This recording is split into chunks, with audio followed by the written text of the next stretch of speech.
Hi guys, Everyday Knife Guy here, and this is going to be a lot different video from what I normally do.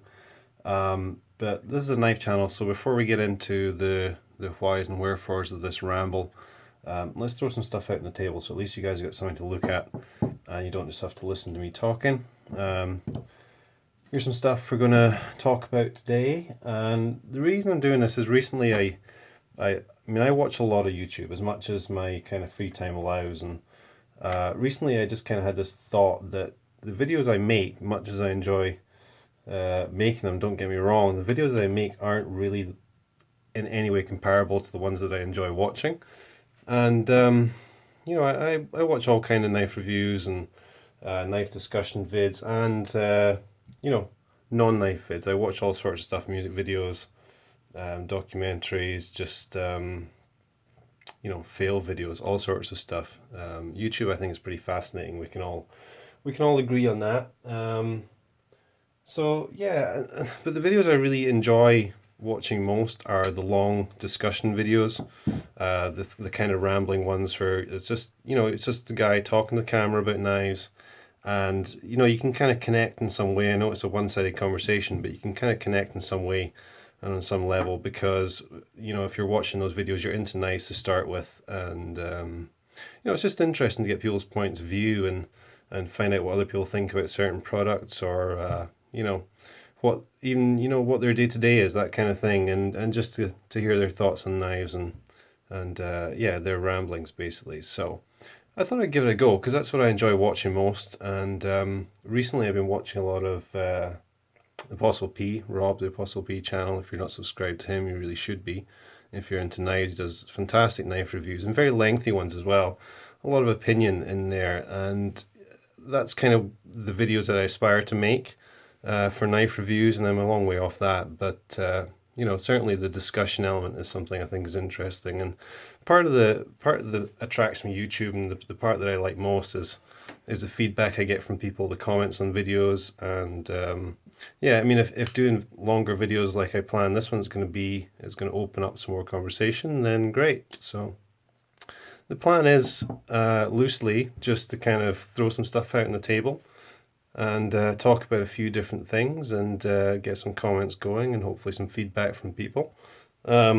If you have any ideas of stuff you'd like to see or topics you want to see discussed, and tonight's just going to be kind of a general ramble and just an introduction to this kind of video. And then if you guys have any specific ideas on stuff you want to discuss, then go ahead and give me some ideas in the comments, or you can email me, which is just everydayknifeguy@gmail.com.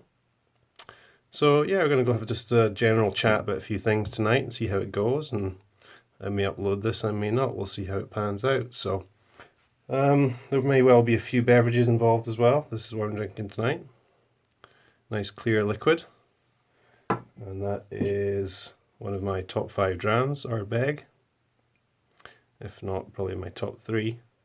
Nice peaty malt. And what we're going to talk about first, I'm not too sure. Yeah, so let's talk about some people that I enjoy watching. I might bring up from time to time people that I follow on Instagram and enjoy their feeds, or people I enjoy watching on YouTube or whatever. Let's grab the iPad here. And one of the people who I think is kind of the master of the kind of discursive knife video is this guy, Solo's Knife Reviews, Randy. And if you aren't subbed to him, you really should be, because he does some excellent discussion videos. You can see I've been watching quite a few of these recently, and all sorts of topics. Let's get this round this way. It's not going to rotate. The white balance is getting messed with here. I know. Sorry, guys. So I'll scroll through there and let you see some of the stuff he's been putting up. He does a lot of knife mods, and interesting, really, really cool work he does. But also just his general thoughts and opinions on blade steels and knives are very, very interesting. So someone should definitely go and check out. And let me look up the other one for you. And my camera here says we're good for 40 minutes, so I think that should be plenty. The Apostle P, go look him up as well. And he's just started a collaboration with Derek Bowen at Knives Ship Free, and probably a lot of your audience have subbed to him and seen that, but it's quite cool, and you're starting to see some new style videos coming from him, which is cool. And he actually did a shop tour of Bark River Knives and the Knife Ship Free office, so go check that out. That was pretty cool, I thought. And yeah, when I do these videos, I probably will go through and show you some stuff that I've been watching, and if I see any particularly cool videos that I think you'd enjoy, if you're just into knives in general, then I'll for sure bring those up. So in terms of what we have on the table in front of us, this is what I have in my pockets tonight. Just typical night at home. Watched a bit of TV earlier, just had supper, put the kids to bed, that sort of stuff. I have the mini Griptilian. This is the sheep's foot blade version. You can see black coated there, 555. And yeah, this still has a very nice edge on it from my buddy Weeder Fan. And let me go ahead and look up his channel for you so you can see that. And I actually sent this and I think a couple other blades to him. Must have been back early in the summer. And he is a bit of a grandmaster of the freehand sharpening, so he very kindly put a nice edge on it before he sent it back. Let's look him up. Weeder Fan, and he's some really awesome videos. He's located in Newfoundland on the Canadian East Coast, if you didn't know. And yeah, he's got some really cool outdoor videos. Excuse me. Lots of hiking and adventure videos, as well as knife reviews and other stuff as well. So really cool channel. The guy should have 10 times that many subscribers at least. The quality of video he puts out and the amount of effort he puts in is pretty amazing. So, and as you can see there, 100,000 view giveaway is ongoing. So be sure to go check that out and give him a sub, Weeder Fan. So yeah, before I went off on that tangent, I sent that mini grip to him earlier in the summer for him to have a look at, and he sent it back with a very nice edge, still very, very sharp. Lovely little knife, really, really cool EDC blade. The name Griptilian says it all. The ergonomics are awesome on this. Excuse me, got a frog in my throat. And a little bit smaller than I tend to carry these days, but it is a full 3-finger grip on there. And for most day-to-day tasks, I mean, we had a chicken salad for supper and I did a lot of the prep for it with this, and it's a really nice little multi-purpose blade. So that's one of the things in my pocket. I also have my Alox Pioneer. This was a gift from Fort Worth Glock Guy, and most of you know him as well, particularly if you're into Swiss Army knives. Just put a little lanyard on it here. And yeah, just a standard Pioneer. That's a little dirty as well. This one gets used a lot and pretty regular pocket carry for me. And it's currently in this little sheath, which I think it was my last kind of EDC pocket dump video. I mentioned that I started making some little sheaths and trying to get into a bit of leather work, and this is very, very, very rough. I'm kind of embarrassed to show this. But as you can see, for one of my first, well, it's actually my second ever attempt, and it actually turned out to be quite a nice snug fit. Works really well in my pocket and just keeps the worst of the pocket lint and the grit and scratches off the outside. I mean, I'm not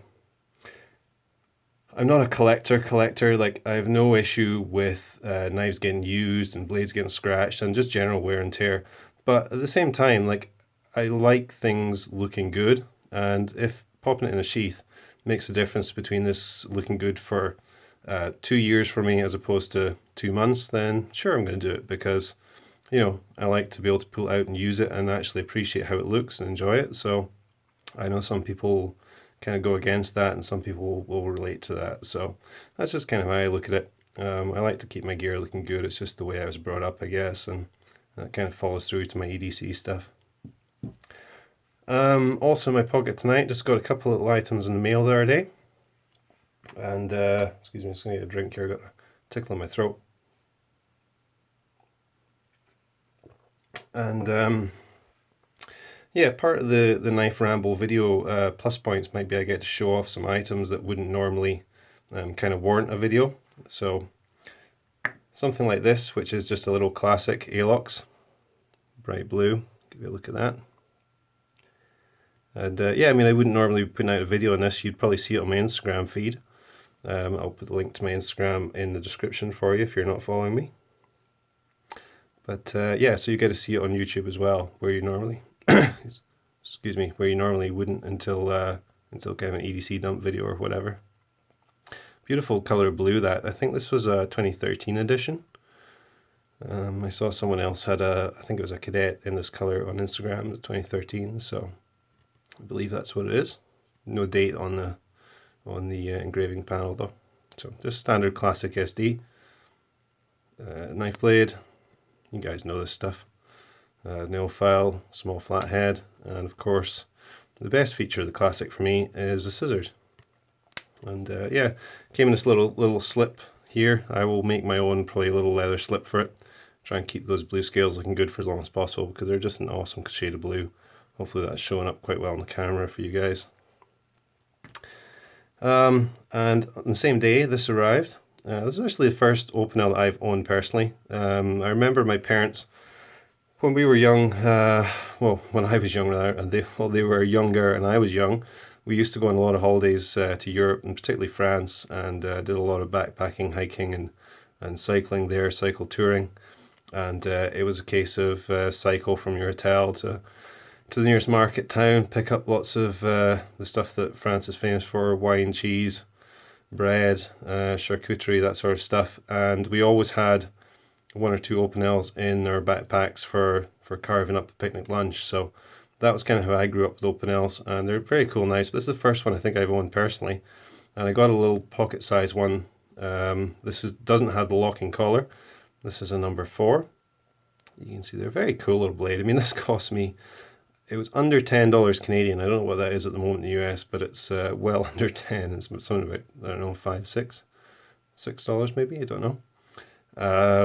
Yeah, so a really, really cool little blade. Came very, very sharp and really useful little thing. And despite the fat little handle, pretty compact. The whole thing just a couple inches long. I was actually going to go for a number 2, but I'm glad I didn't because a number 4 is small enough. So cool little thing. And there seems to be a lot more editions these days. I don't know if they always had that, but like you can get olive wood now, the sports style handles, all that sort of stuff. So I guess if there's a particular size that you're really into, you could collect all sorts of variations. So that's pretty neat as well. Quite like that little guy. Weighs, you know, feels like absolutely nothing. Let's get the scales here. Let's see what it weighs. You can tell I really prepped for this video.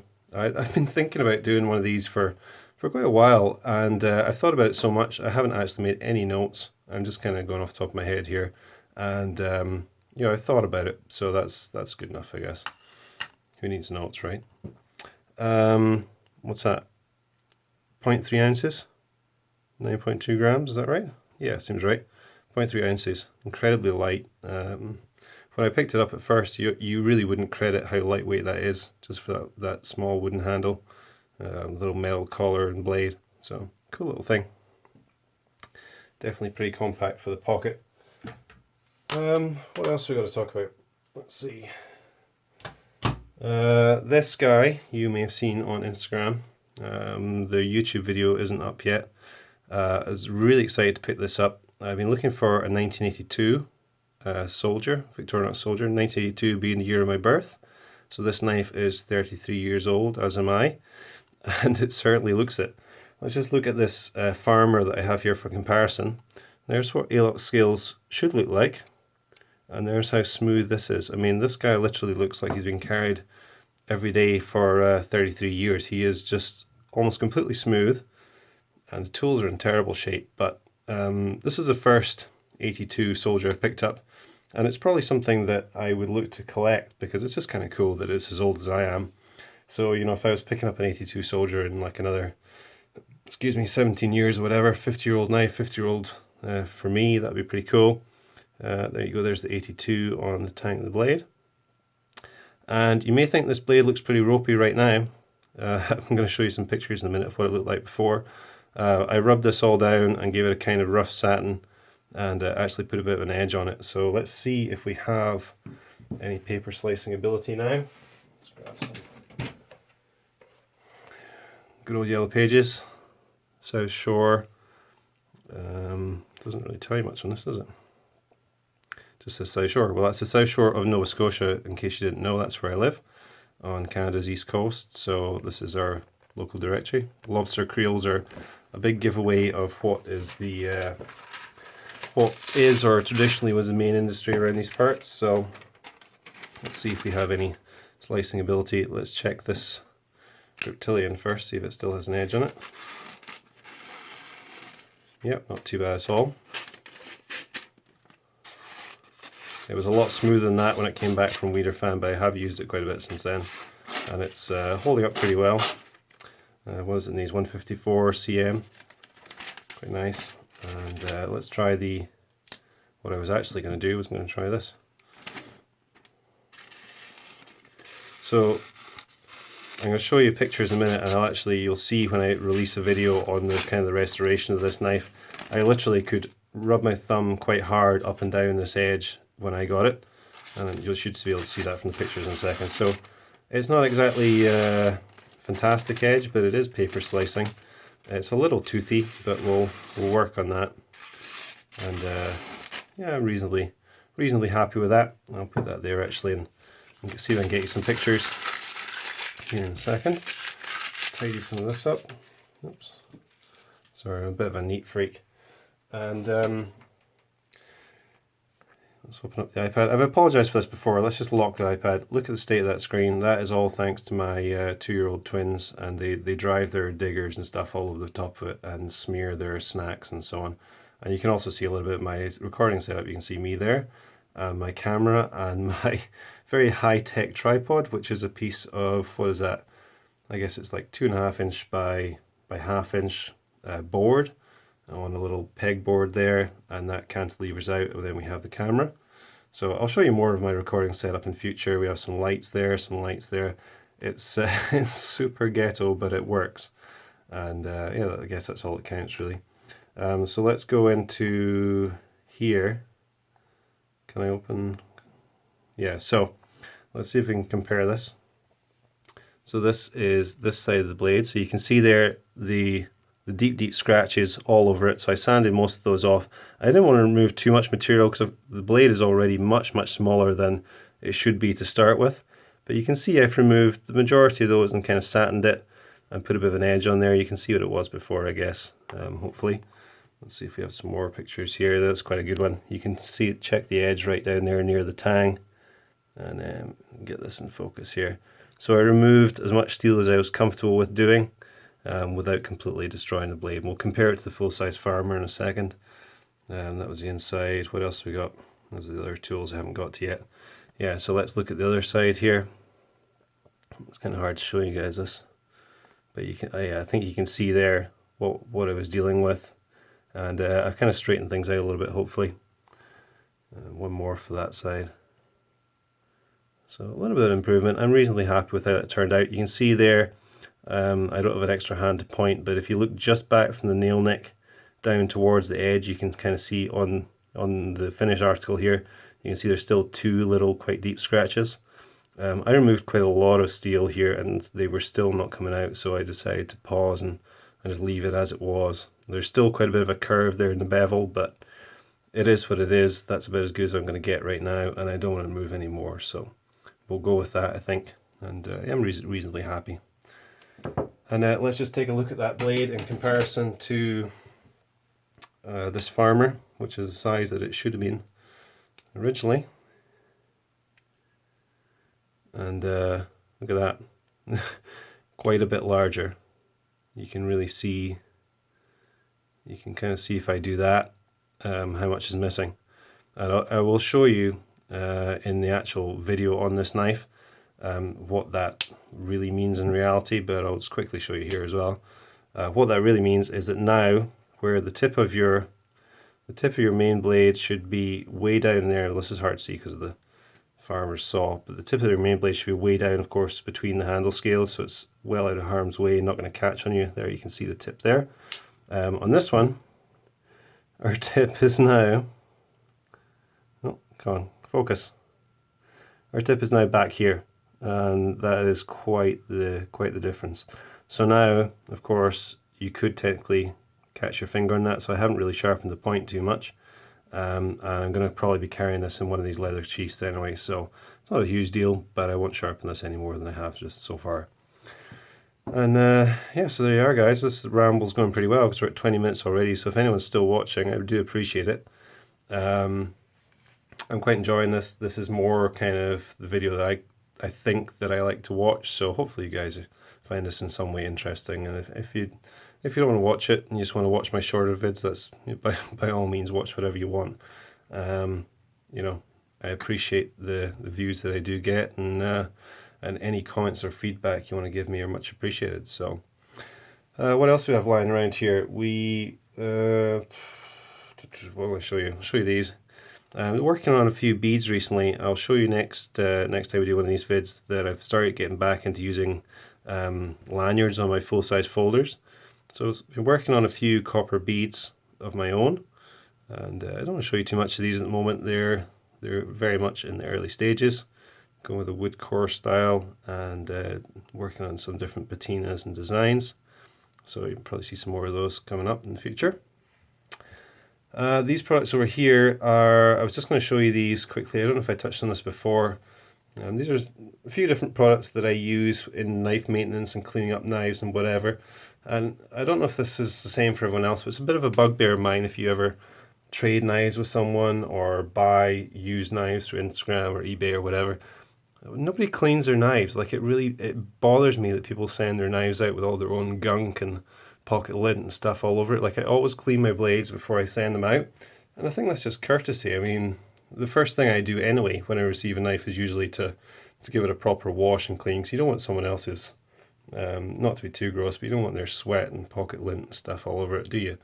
So that's one of the first things I do anyway, but it's nice to receive it in semi-clean condition. So I do have a few products lying around for cleaning knives up, and usually that includes plenty of these. Q-tips are one of the best things for cleaning knives, of course. And this, which I think I touched on before, Break Free CLP, is pretty good cleaner, degreaser, and just general lubricant. And what else do we have?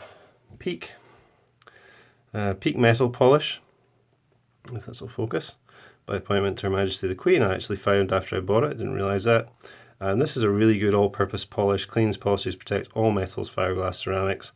I haven't used it on anything other than metal, but I do know that it polishes up really well. It's just a pale blue paste, and yeah, pretty effective, I find. Good for filling small scratches, hairline scratches and stuff like that, and it just brings a nice shine back to a lot of blades. So the other one I use for plastics, so like the Celador scales for Swiss Army knives, is Displex display polish. This is actually meant for cell phone displays, but it's a really good plastic polish, and again, it's a really good small crack filler and scratch remover, so recommend that one as well. Probably pick up some of that for a few, particularly if you do have a lot of the Celador scaled Swiss Army knives. And let's see what else is lying around here. Let's have a quick drink. I think that's mostly about it for now, guys. I did have some stuff lying around here. You may have noticed recently I've started making a few paracord tutorials again. I'm definitely going to get back into that over the winter season, which is my kind of slow season, or no season if you will, for my business. So it gives me a bit more time to make videos and more time to plan out and actually film paracord videos. So I did a couple recently. One on the woggle, which is this little guy here, and yeah, these were some from last year or last season's paracord, monkey fist keyring, or kind of a key holder there, and just basic paracord bracelets. So probably see some more of those sort of videos coming up soon, and yeah, I quite fancy making some more of these. So if you did like this, please let me know, and if you have any ideas for stuff you'd like to see, you know, if it's like knife maintenance or just talking about knives. And if anyone wants to send in stuff like, you know, you're considering purchasing this, that, or whatever, and you want to get thoughts on it or open up discussion to people, and we can brainstorm on what knives are good at what budget or whatever, that sort of stuff's great. Or send me pictures to my email, which is everydayknifeguy@gmail.com. If you don't have your own YouTube channel, but maybe you want to show off a knife that you picked up, or that only normally gets shown on your Instagram, whatever, and you want me to show it off here or discuss it here or take a look at it or whatever, then yeah, do that too. So yeah, I think that'll do for today, guys. Thanks for watching. If you made it this far, I appreciate it, and have a great day. I'll be back with more of these vids, and more knife reviews and sack videos soon. Thanks.